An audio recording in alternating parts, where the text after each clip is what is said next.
دوست جو قبیلہ ہے نا، اوس خزرج اور بنی تمیم اور یہ بنو طے، یہ جو قبائل ہوتے تھے، ٹرائبل سوسائٹی تھی نا، تو شہر قبیلوں کے نام سے، علاقے قبیلوں کے نام سے ہوتے تھے، قومیں قبیلوں کے نام سے، نسلیں قبیلوں کے نام سے ہوتی تھیں، ٹھیک ہے.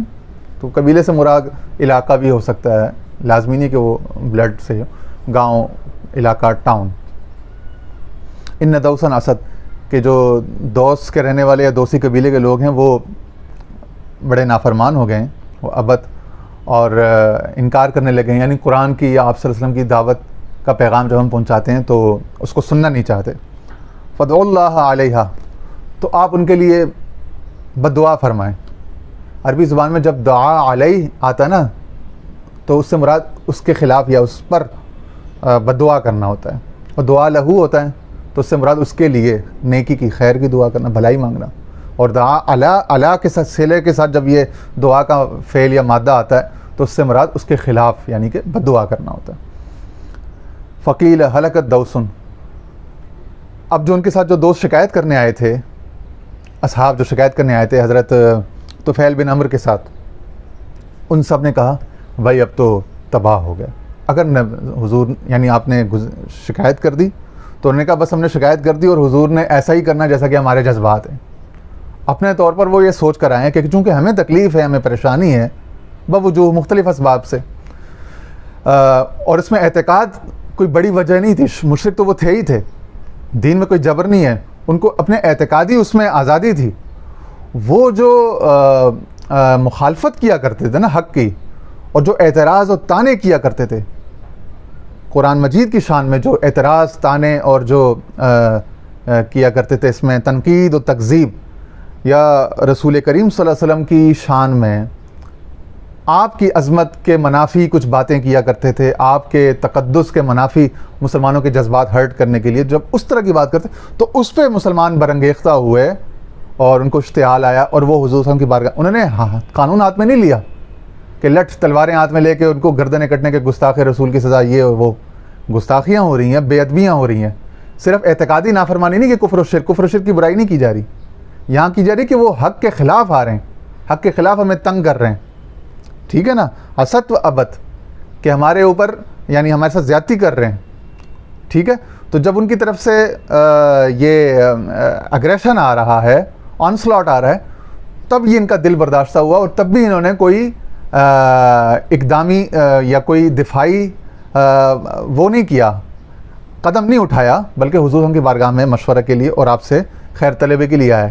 اور اپنے تئیں انہوں نے سوچا کہ بھائی جب ہم حضور سے اپنا درد عرض کریں گے کہ ہمیں اتنی تکلیف ہے، اتنا پریشانی ہوتی ہے، کوئی ہمارا کوئی سگا بھائی ہے، کوئی کزن ہے، کوئی باپ ہے، کوئی ماں ہے، کوئی ظاہر کلوز ریلیٹیوز ہیں، ٹرائبل سوسائٹی ہے، گھر ہی کے اندر جو ہے نا ایک بندہ حضور کی نعت پڑھ رہا ہے، تعریف اللہ اور قرآن کی اور رسول اللہ صلی اللہ علیہ وسلم کی کر رہا ہے، ثناگوئی کر رہا ہے ایمانی حلاوت میں، اور اسی گھر میں کوئی دوسرا فرد جو ہے وہ معاذ اللہ یہ نہیں کہ اعتقادی طور پر شرک یا وہ تو ہیں ہی ہے، وہ تو سارا ان کو ایک لحاظ سے وہ تھا کہ چلو ٹھیک ہے، اس میں ان کو مسئلہ نہیں تھا کہ وہ اس کے خلاف لڑنے پر یا اس پر آ جائیں حکمت عملی وضع کرنے پر، لیکن وہ جو بے ادبی کرتے تھے، تنقید کرتے تھے، جس سے قرآن جا بجا بھرا پڑا ہوا ہے ان کے تانوں سے، اعتراضات سے، کہ حضور صلی اللہ علیہ وسلم کے جملہ جو پہلو تھے حیات کے، ٹھیک ہے، اور آپ کی تعلیمات کے، اس پر کیسے کیسے سنگین اعتراض و تنقیدیں ان کی طرف سے آتی تھیں، کیسے کیسے الزامات آتے تھے.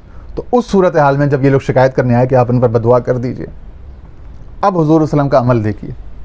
تو صحابہ کرام نے عزیوم کر لیا کہ اب تو بددعا ہو جائے گی اور یہ تباہ ہو جائیں گے، یہ قبیلہ ہلاک ہو جائے گا. قول، تو حضور صلی اللہ علیہ وسلم نے جواب میں کیا فرمایا؟ اللہم اہدی دوسن وأت بہم، اے اللہ دوست والوں کو ہدایت عطا فرما اور ان کو لے آ ایمان میں، ہدایت میں. حضور علیہ السلام نے بجائے کوئی جذباتی، کوئی ریٹیلیٹ کرنے کے، معاذ اللہ آپ کا علیہ السلام کا صبر دیکھیں، آپ کا حوصلہ دیکھیں، آپ کی خیر طلبی دیکھیں، آپ کی یعنی کہ ترک دنیا دیکھیں، جاہ طلبی سے آپ کا اعراض دیکھیں، دوری دیکھیں. کوئی اور ہوتا تو کہتا ہاں بھائی چڑھائی کر دو، آؤ ایسی تیسی کر دیں، نہیں، میں اللہ تو ان کو ہدایت عطا فرما اور ان کو بھی لے آ اس حق کی طرف، اس ہدایت، اس اسلام کی طرف جس پر ہمارے یہ دوست صحابہ آئیں. ٹھیک ہے، یہی حدیث آگے باب حدیث نمبر 4392 پر بھی ہے، وہاں سے بھی ایک دفعہ دیکھ لیتے ہیں، چونکہ احادیث کے متن میں بعض اوقات معمولی الفاظ کا اختلاف ہوتا ہے. یہاں پہ بھی بالکل یہی ہے ٹھیک ہے، بالکل 100% یہی الفاظ ہیں. اور آگے یہ کتاب المغازی، آئیے آپ نوٹ کریں کتاب الجہاد والسیر، اس میں یہ امام بخاری یہ حدیث لے کر آئیں. تو جہاد اور سیرت کا ایک باب ہے ہدایت کی دعا کرنا، صرف قتال نہیں ہے. قتال تو صرف، یا جو جہاد بالسیف ہے وہ صرف انتہائی صورت میں جب آپ پر جنگ مسلط کر دی جائے، ٹھیک ہے، جو آپ پر جنگ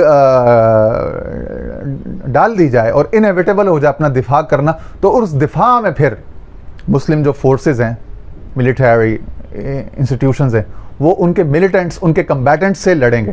اس میں بھی آداب ہیں. کتاب الجہاد والسیر، کتاب المغازی، صحیح بخاری کی جو 59 کتاب ہے، 56 اور 64 کتاب المغازی، غزوات پر، اس میں تفصیل سے اس میں حدیث کے ابواب ہیں.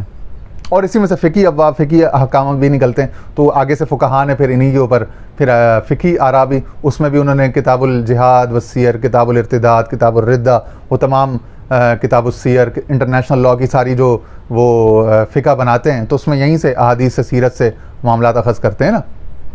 ٹھیک ہے، تو آداب ہیں کہ کن کن سے لڑنا ہے اور کن کن سے لڑنا نہیں ہے. اور لڑنے کی بھی شرائط ہیں، قرآن مجید میں بھی حدیث میں بھی ہے کہ اگر جہاد بالسیف ہوگا بھی تو اول تو وہ دفاعی ہوگا کہ جب آپ پر حملہ یا جنگ مسلط کر دیا تو آپ نے اپنے دفاع میں کرنا ہے.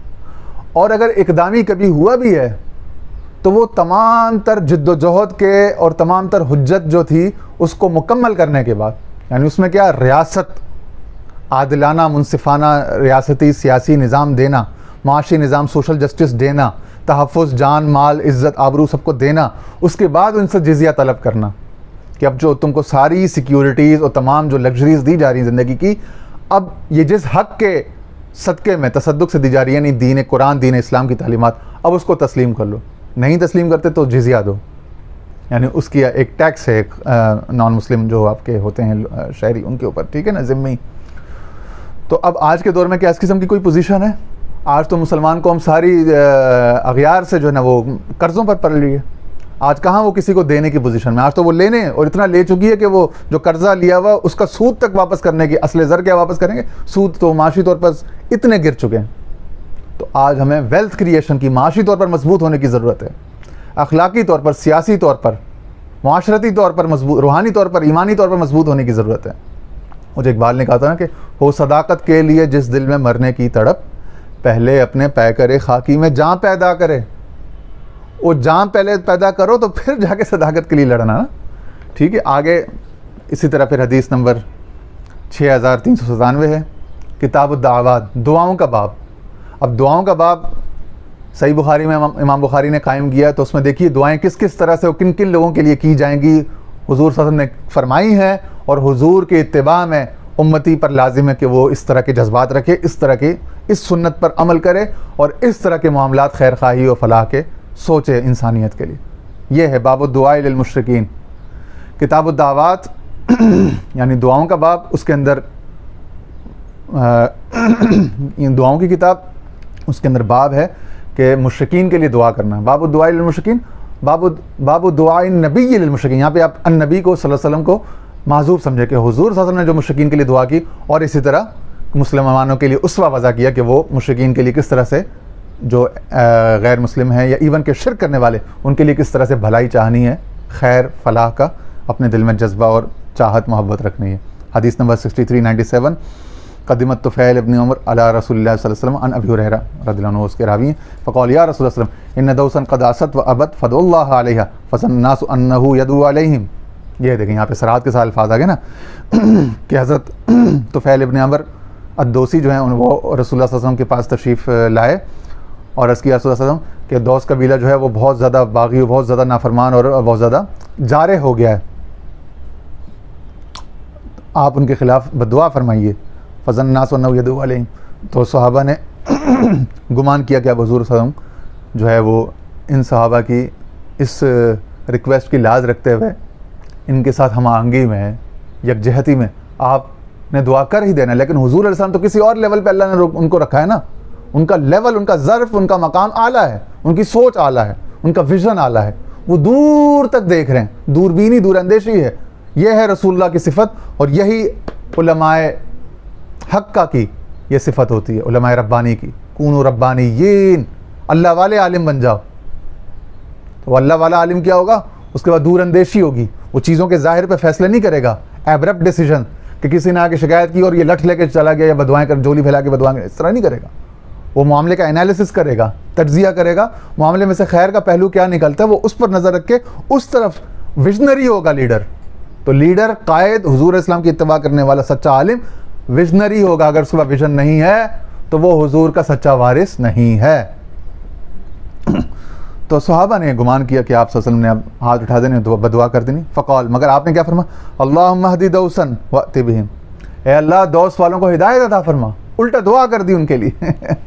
وأت بہم، ان کو بھی لے آ اسلام میں، ایمان میں، ان کو بھی ہمارا صحابی ہم خیال بنا دے. واہ، یہ ہے نا، یہ ہے نبوی فیض، یہ ہے نبوی سنت، نبوی سیرت، جس کی آج ہم کو سمجھنے کی ضرورت ہے. ٹھیک ہے. اسی طرح ایک اور واقعہ لے کر آئے ہیں، کتاب الجہاد والسیر، باب نمبر 99 باب هل يرشد المسلم اہل الکتاب او يعلمهم الکتاب. امام بخاری نے باب قائم کیا، ایک فقہی مسئلہ، ایک فتویٰ، ایک سوال استفتاء. کیا مسلمان کے لیے جائز ہے کہ وہ اہل کتاب کو یعنی یہود اور عیسائیوں کو ارشاد کرے، یعنی ان کو نصیحت کرے، ابلاغ کرے، دین کی باتیں بتائے، او یعلمہ الکتاب، یا ان کو قرآن مجید سکھائے؟ اب سنیے حدیث نمبر 2936 2936. قال حدثنا اسحاق اخبرنا یعقوب بن ابراہیم حدثنا ابن اخی ابن شہاب عن امہ قال اخبرنی عبید اللہ ابن عبداللہ ابن عتبہ ابن مسعود ان عبداللہ ابن عباس رضی اللہ عنہ اخبرہ ان رسول اللہ صلی اللہ علیہ وسلم كتب الى قیصر وقال فإن تولیت فإن علیک اسم الأریسیین وهم الاکارون ای الفلاحون. کہہ رہے ہیں کہ حضرت عبداللہ بن مسعود رضی اللہ عنہ نے روایت کی حضرت عبداللہ بن عباس رضی اللہ عنہ سے کہ انہوں نے ان کو بتایا کہ رسول اللہ صلی اللہ علیہ وسلم نے خط لکھا قیصر روم کی طرف، اور اس خط میں لکھا ہوا تھا فإن تولیت، کہ یہ ہماری چارٹر آپ سے یہ گزارش ہے، دعوت ہے، وہ ہم آگے پڑھ کے سناتے بھی ہیں آپ کو، اس میں سے کچھ چیزیں. فإن تولیت، اور اگر آپ اس سے روگردانی کرتے ہیں تو پھر دین حق کو قبول نہ کرنے کا جو آپ کا ذاتی اسم ہے، گناہ ہے، اس کے ساتھ وہ جو آپ کے ساتھ جو یہ جو مزارے، یہ جو فلاحون مطلب یہ جو کسان وغیرہ ہیں، یہ زمین کاشتکاری کرنے والے کاشتکار کسان، ان کا بھی کفر پر رہنے کا جو ذمہ ہوگا، وہ جو چونکہ آپ لیڈر ہیں، آپ بادشاہ ہیں، آپ کے خوف کی وجہ سے وہ نہیں آئیں گے، اور آپ کے آ جانے کی وجہ سے آپ کی اتباع میں وہ بھی آ جائیں گے.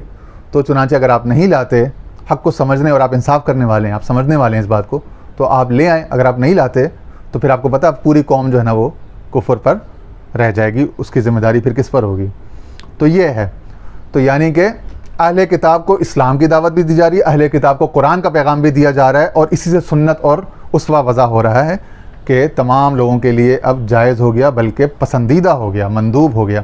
اچھا، اب یہ آگے تفصیل سے یہ حدیث آئی ہے اگلے کتاب الجہاد والسیر، باب نمبر 102 باب دعاء النبی صلی اللہ علیہ وسلم الی الاسلام والنبوہ والا یتخذ بعضهم بعضا اربابا من دون اللہ، کہ حضور صلی اللہ علیہ وسلم کی دعا یا حضور کی دعوت اسلام کی طرف اور نبوت کی طرف بلانے وا. اور یہاں پہ اسپیسیفک کانٹیکسٹ میں اہل شام کو، جو ہرقل روم تھا نا، قیصر روم تھا، اس کی بات ہو رہی ہے. اور یہ کہ تم میں سے کوئی جو ہے خدا کے سوا کسی کو خدا نہ بنائے، اپنا الہ معبود نہ بنائے. ٹھیک ہے. یہ طویل حدیث ہے. یہ حدیث صحیح بخاری کی شروع میں کتاب بدء الوحی کی حدیث نمبر 7 بھی یہی ہے، اور یہاں پہ حدیث نمبر اس باب میں 2940 2940 بھی یہی ہے. اس میں سے ایک بات نکلے گی، اس بات کے اوپر پھر ہم آگے ایک اور حدیث آپ کو انشاءاللہ سنائیں گے. تو اس میں ایک تو یہ ہے نا کہ کچھ اس میں یہ ہے کہ جب وہ ہرقل روم جو ہے وہ کہتا ہے کہ جب اس کے پاس شام کا تجارتی وفد گیا ابو سفیان کی قیادت میں، قریش کا وفد، تو ابو سفیان حضور صلی اللہ علیہ وسلم کے چچا تھے. اب اس وقت ابو سفیان مسلمان نہیں تھے جب یہ شام گئے تھے.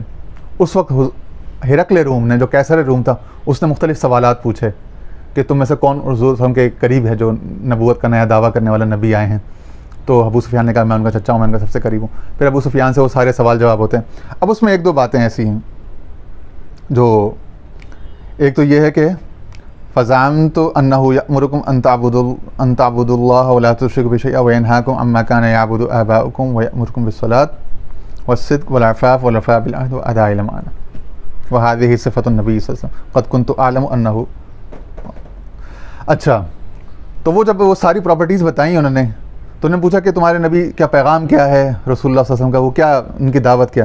تو کہتے ہیں وہ یہ ہے کہ ان تعبد اللہ، یہ اللہ کی بات کرو، لا تشرکوا بہ شیئا، اس کے ساتھ کسی کو شریک نہ کرو، وینھاکم عما کان یعبد، اور یہ کہ وہ منع کرتے ہیں تمہیں کہ تم اپنے ان معبودوں کی پوجا نہ کرو جس کے تمہارے آبا و اجداد پوجا کرتے ہیں، اور یہ کہ تمہیں نماز کا حکم دیتے ہیں، والصدق، اور صدق کا، والعفاف، اور حیا کا، والوفاء بالعہد، اور وعدے پورے کرنے کا، وہ اداء الامانہ، امانتیں ادا کرنے کا. تو آپ نے دیکھا کہ توحید کی تعلیم کے بعد پہلا رکن اسلام کا نماز آیا، اس کے بعد تمام تر حقوق العباد کے پہلو آ گئے. فوراً سے سچ بولنا، حیا کا، عفت کا لحاظ کرنا، اپنا بھی دوسرے کا بھی، وعدے پورے کرنا، MOUs ٹریٹیز جو سائن کرتے ہیں چاہے جنگی ہوں جو بھی ہوں ان کو پورا کرنا، اور امانتیں ادا کرنا. قال ابو سفیان ثم دعا بکتاب رسول اللہ صلی اللہ علیہ وسلم فقرئ فاذا فیہ. تو ابو سفیان کو بلایا اس نے کہ آپ وہ خط پڑھ کے سنایا کہ حضور صلی اللہ علیہ وسلم نے ہماری طرف کیا خط بھیجا. تو اب حضور علیہ السلام کا جو خط ہے مکتوب گرامی ہے وہ پڑھ کے سنایا جا رہا ہے. اس کے الفاظ ہیں بسم اللہ الرحمن الرحیم، من محمد ابن عبداللہ ورسولہ الی ہرقل عظیم الروم، کہ محمد صلی اللہ علیہ وسلم عبداللہ اور اللہ کے رسول جو ہے ان کی طرف سے عظیم روم کے عظیم بادشاہ ہرقل کی طرف. تو کتنا اس کو ریگارڈ کیا جا رہا ہے. تو جب آپ اسٹیٹ پالیسیز بناتے ہو فارن پالیسی میں اور جو انٹرنیشنل ریلیشنز ہیں تو اس میں آپ جو ڈگنیٹریز ہیں، جو وہاں کے ڈیلیگیٹس ہیں، ان کا ریگارڈ کرتے ہو، ان کو ادب سے تعظیم کے الفاظ استعمال کرتے ہو. یہ نبوی سنت سے وضع ہو گیا، بجائے یہ کہ آپ کسی ملک کے بڑے یا سفیر کو مغلظات سے اس سے نوازیں، تو اس کو تعظیم کے القاب سے، عزت کے القاب سے اس کو مخاطب کرنا، یہ حضور صلی اللہ علیہ وسلم کا سنت اور رسوا ہے. سلام علی من اتبع الہدی اما بعد. سلام ہو اس پر کہ جو الہدا یعنی ہدایت پر، قرآن پر، میرے پیغام پر لبیک کہتا ہے. اور اس کے بعد فإنی ادعوک بداعیۃ الاسلام اسلم تسلم واسلم یؤتک اللہ اجرک مرتین. یہ الفاظ تھے کہ اسلام قبول کر لو، ہمیشہ کے لیے دین و دنیا میں سلامتی میں آ جاؤ گے. تو سلامتی کا پیغام دیا، امن کا، کہ اسلام لے آؤ تو شرک سے، اعتقادی کفر سے، اس سے بھی سلامتی ہو جائے گی، داخلی سلامتی بھی ہو جائے گی، اور خارجی سلامتی اور ریاستی اور معاشرتی سلامتی، ہر قسم کا پیس، کمفرٹ، ٹرینکویلٹی، یہ اسلام گارنٹی کرتا ہے. وَأَسْلِمْ يُؤْتَكَ اللَّهُ أَجْرَكَ مَرَّتَيْنِ. اور اگر تم اسلام لے آتے ہو تو تمہیں اللہ تعالیٰ دگنا اجر دے گا. بھائی ایک اجر تو اسلام لانے پر، یہ دگنا اجر کیوں دیا جا رہا ہے؟ اس دگنا اجر کی اب تحقیق کرنے کی ضرورت ہے. اب یہی حدیث جو ہے اہل کتاب پر دعوت پیش کرنے کی اور دگنا اجر کی، یہ حدیث نمبر، یہ الفاظ، یہ تصورات ہمیں حدیث نمبر 97 میں بھی ملتے ہیں اور 3011 میں بھی ملتے ہیں. اب 3011 اور 97 سے ذرا دیکھتے ہیں کہ یہ کیا معاملہ ہے. ٹھیک ہے جی، 97 اور 3011. کتاب العلم حدیث نمبر 97 باب تعلیم الرجل امتہ و اہلہ. باب اس بارے میں کہ انسان اپنی باندی یعنی غلامی یا گھر میں کام کرنے والی نوکرانی جو ہے، اب تو اس طرح کی عبد اور اما یا غلام اور اس طرح کی غلام زادیاں نہیں ہوتی، وہ اہلہ اور اپنی بیوی، اپنے گھر والوں کو. ٹھیک ہے. قال عامر الشبر حدثنا ابو بردہ عن ابی قال رسول اللہ صلی اللہ علیہ وسلم ثلاثۃ لهم اجران. 3 لوگ ایسے ہیں جن کے لیے دگنا اجر ہے. ایک اجر نہیں، دگنا اجر، ڈبل. وہ کیا ہے؟ رجل من اہل الکتاب آمن بنبیہ وآمن بمحمد صلی اللہ علیہ وسلم. اہل کتاب یعنی یہود اور عیسائی میں سے کوئی آدمی جو پہلے تو اپنے نبی پر ایمان رکھتا ہے، یعنی حضرت موسیٰ یا حضرت عزیر علیہ السلام پر اگر یہود ہونے کی صورت میں، اور عیسائی ہونے کی صورت میں حضرت عیسیٰ علیہ السلام پر. ایک ایمان تو وہ پہلے رکھتا ہے، آمنہ مومن کہا جا رہا ہے. ایک جہت سے وہ مومن پہلے سے حضور السلام نے اس کو تسلیم کیا. ایک ایمان، درجہ ایمان اس کے بعد پہلے سے ہے. آمن بنبی یہی و آمن بمحمد صلی اللہ علیہ وسلم. اضافتاً وہ آخری نبی حضرت محمد صلی اللہ علیہ وسلم پر ایمان لے آیا. تو اب چونکہ 2 ایمان لے آیا، ایک وہ اپنے نبی پر ایمان رکھتا ہے، اور اب سرکار دو عالم صلی اللہ علیہ وسلم، ختم الانبیاء، خاتم النبیین صلی اللہ علیہ وسلم، ان پر ایمان لے آیا. اب اس کو دوہرا اجر ملے گا. اس کا اجر بھی ضائع نہیں ہوگا, وہ جو پہلا اس کا ایمان تھا. اس کی عزت, اس کا اجر, اس کا مقام, اس کا اسٹیٹس اپنی جگہ, اور یہ اضافتاً اس کے اوپر ایک اور وہ فیدر ان دا کیپ, ایک اس کی ٹوپی میں ایک اور اعزاز لگ گیا, اس کے کندھے پہ ایک اور سٹار لگ جائے گا. اس کا پہلا سٹار بھی تسلیم کیا جا رہا ہے, پہلا ایمان بھی تسلیم کیا جا رہا ہے.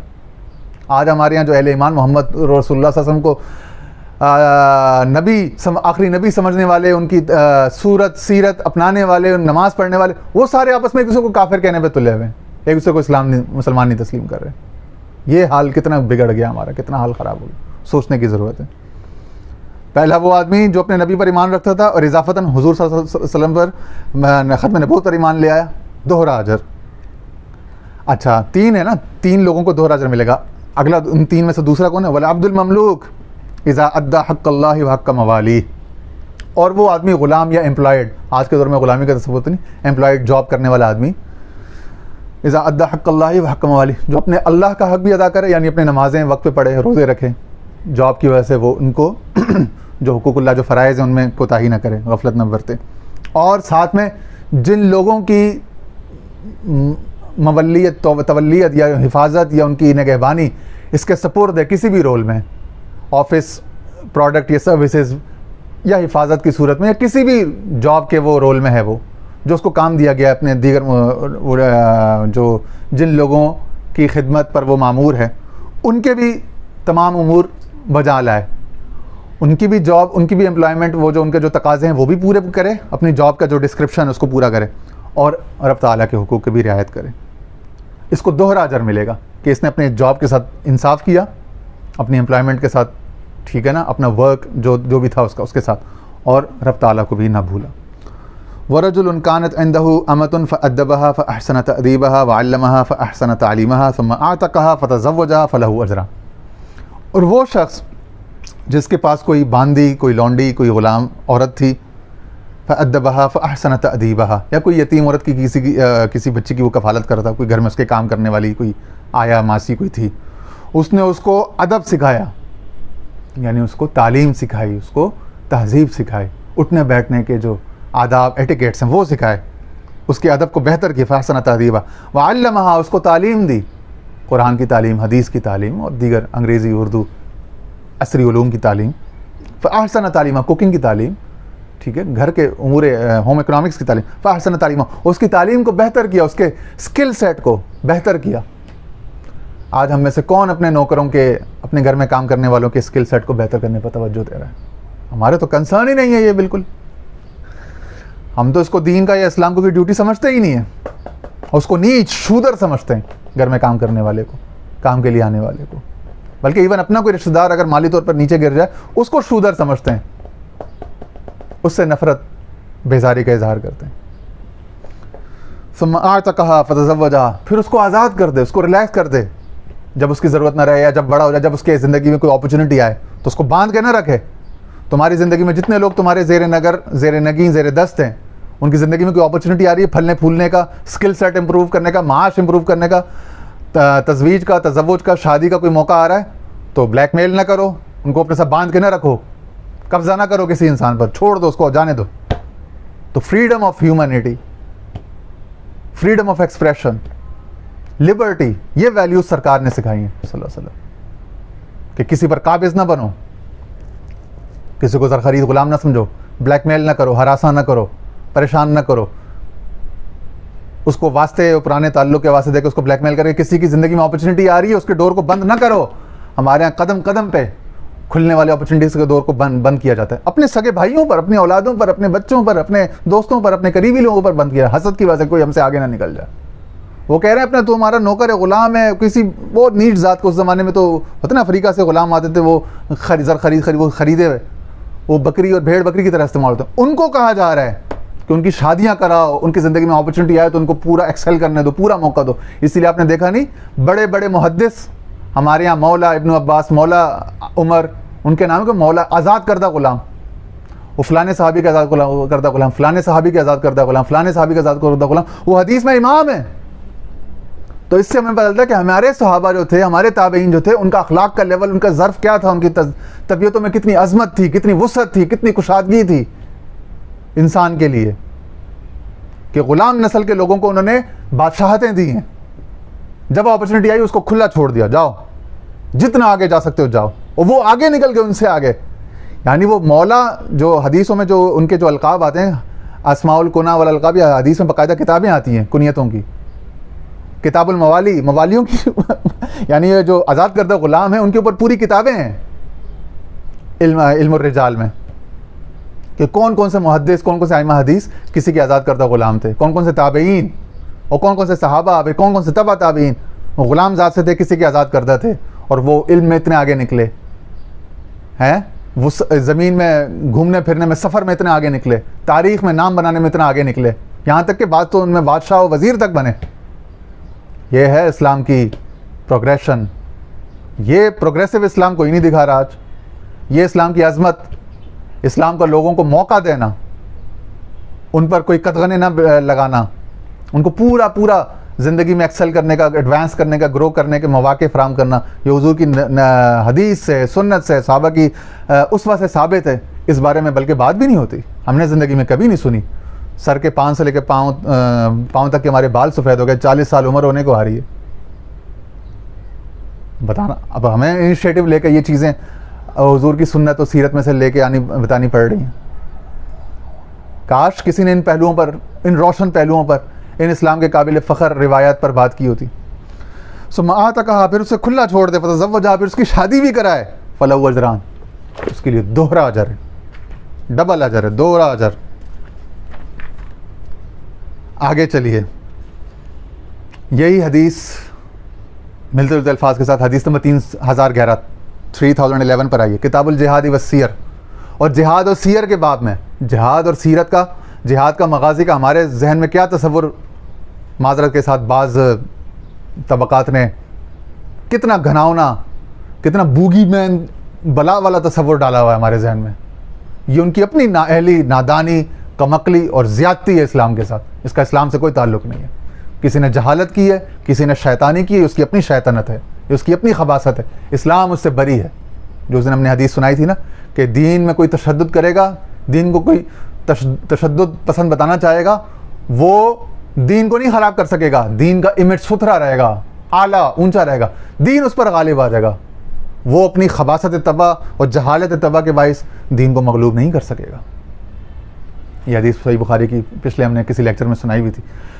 تو کتاب الجہاد والسیر, باب نمبر 145, باب فضل من اسلم من اہل الکتابین. اہل کتاب میں سے, اہل الکتابین تسنیہ کا صیغہ ہے کہ دونوں کتاب, یعنی کہ یہود ہوں یا عیسائی ہوں, کوئی بھی اہل کتاب ہوں, ان میں سے اگر کوئی اسلام لے آتا ہے تو اس کی فضیلت کیا ہوگی. یعنی وہ اسلام میں ایسا ہے جیسے ایک حدیث بھی ہے نا, کہ جو جہالت کے دور میں جو تم میں سے معزز مکرم تھے, وہ اسلام میں آنے کے بعد بھی معزز مکرم رہیں گے. ٹھیک ہے, تو یہاں پہ فرما رہا ہے, یہاں پہ فرمایا جا رہا ہے باب فضل من اسلم, کہ وہ جو اہل کتاب میں سے ہو اور پھر اسلام لیا, اس کی کیا فضیلت ہے, اس کی فضیلت. حدیث نمبر 3011, قال حدثني ابو بردہ انه سمع اباہ عن النبی صلی اللہ علیہ وسلم قال ثلاثة يؤتون اجرهم مرتين. فرمایا سرکار دو عالم صلی اللہ علیہ وسلم نے, 3 لوگ ایسے ہیں کہ جن کو دوہرا اجر, ڈبل اجر ملے گا. اور الرجل تكون له الامة فيعلمها فيحسن تعلیمها. پہلا وہ شخص جس کے پاس کوئی باندی, کوئی لونڈی, کوئی غلام ہو, کوئی یتیم لڑکی اس کی پرورش میں ہو, وہ اس کو بہت اچھی تعلیم دے اور اس کا بہت اچھا, ويؤدبها فيحسن ادبها, اس کا ادب, اس کے اخلاق, اس کی تعلیم, سب چیزوں کو بہتر کرتا جائے. صرف یہ نہیں کہ اس کو مہینے کی ایک تنخواہ دے کے کہ میں نے اس کو بڑا احسان کر دیا, صدقہ خیرات زکوٰۃ دے کے, رمضان میں راشن دے کر, یہ نہیں ہے. یہ اسلام نہیں ہے. یہ اسلام کا لویسٹ لیول ہے, بلکہ یہ اسلام سے باہر کا لیول ہے, انسانیت, عام انسانیت کا لیول ہے. اسلام اس کی تعلیم, اس کی اسکل سیٹ, اس کی پوری پرسنالٹی ڈیولپمنٹ پر بات کر رہا ہے. جس طرح اپنی اولاد کے لیے سوچتے ہو, اپنی ذات کے لیے سوچتے ہو, اس طرح کے اسلام وہ ہے, وہاں لے کے جاتا ہے. اسلام وہ چاہتا ہے. ثم یعتقها فیتزوجها, پھر اس کو آزاد بھی کر دے اگر اس کی زندگی میں کوئی ایسا موقع آ جائے جہاں اس کے لیے بہتر اپرچونیٹی, تو اس کو جانے دے, کھلا چھوڑ دے. اور اگر اس کی شادی کا کوئی پیغام ہے تو اس کی شادی بھی کرائے, جس طرح اپنی اولاد کی کراتا ہے. فلہو اجران, اس کے لیے دوہرا اجر ہے. ومؤمن اہل الکتاب الذی کان مؤمنا, یہ الفاظ تھے, وہ مؤمن اہل الکتاب الذی, اور اہل کتاب میں سے وہ مومن, الذی کان مؤمنا, جو پہلے بھی مومن تھا. حالانکہ یہودی عیسائی ہے, اپنے نبی پر ایمان رکھتا ہے, حضور علیہ السلام نے اس کو مومن کہا. وہ مؤمن اہل الکتاب الذی, اہل کتاب میں سے وہ مومن, 2 مرتبہ اسے مومن کا، وہ مؤمن اہل الکتاب الذی کان مؤمنا، وہ مومن جو اہل کتاب میں سے جو پہلے مومن تھا، ثم آمن بالنبی صلی اللہ علیہ وسلم، اور پھر اس نبی پر، تمہارے نبی پر ایمان لے آئے. عہد حضوری کا ہے نا آخر الف لام النبی پر، پھر اس نبی پر، تمہارے نبی پر، محمد رسول اللہ صلی اللہ علیہ وسلم آخری نبی پر ایمان لے آئے. اور پہلے اپنے نبی پر ایمان رکھتا تھا، پہلے مومن تھا، اب اس کا ایمان اگلے لیول میں چلا گیا، بہتر ہو گیا، اس کا ایمان ڈبل ہو گیا، فلہو اجران، اس کے لیے اجر بھی ڈبل ہو گیا. والعبد الذی یؤدی حق اللہ وینصح لسیدہ، اور وہ غلام، وہ امپلائڈ آدمی جو اللہ کی بھی پوری آداب حقوق کی فرائض کی رعایت کرتا ہے، وینصح لسیدہ، مگر اپنے مالک کے لیے، جو اس کا دنیاوی مالک ہے، جو بھی اس کا امپلائر ہے، اس کے لیے پوری بھلائی رکھتا ہے، اس کے لیے ایمانداری سے کام کرتا ہے، اس کے لیے نیک جذبات رکھتا ہے. ایسا نہیں کہ نماز پڑھ آتا ہے پیچھے دل میں اس کو گالیاں اور غصہ دکھا رہا ہے. لسیدہ، وہ سید چاہے کوئی بھی ہو، اس کا مالک، اس کا آقا، چاہے وہ مسلمان ہو غیر مسلم ہو، اس کے لیے نیکی کے، بھلائی کے جذبات رکھے، خیر خواہی کے، اور اللہ کے حقوق پورے کرے. یہ ہے مومن، اس کے لیے دوہرا اجر ہے، ڈبل اجر. تو کس کس کے لیے نیکی اور خیر خواہی اور بھلائی سوچنے اور بھلائی چاہنے کی ہمیں تعلیم دی گئی ہے؟ آج کچھ اس کا نقشہ، کچھ نمونہ آپ کے سامنے احادیث کی روشنی میں آیا ہوگا، سیرت النبی صلی اللہ علیہ وسلم کی روشنی میں. دعا ہے کہ اللہ تعالیٰ ہمیں سیرت النبی کے انوار و فیوزات سے ہمارے دلوں کو، سینوں کو، ہماری مجلسوں کو، ہماری مسجدوں کو، ہماری خانقاہوں کو منور فرمائے. جہاں روشن است از جمال محمد، خوشا مسجد و مدرسہ و خانقاہ ہے، کہ دروے بود قیل و قال محمد صلی اللہ علیہ وسلم. وآخر دعوانا ان الحمد للہ رب العالمین.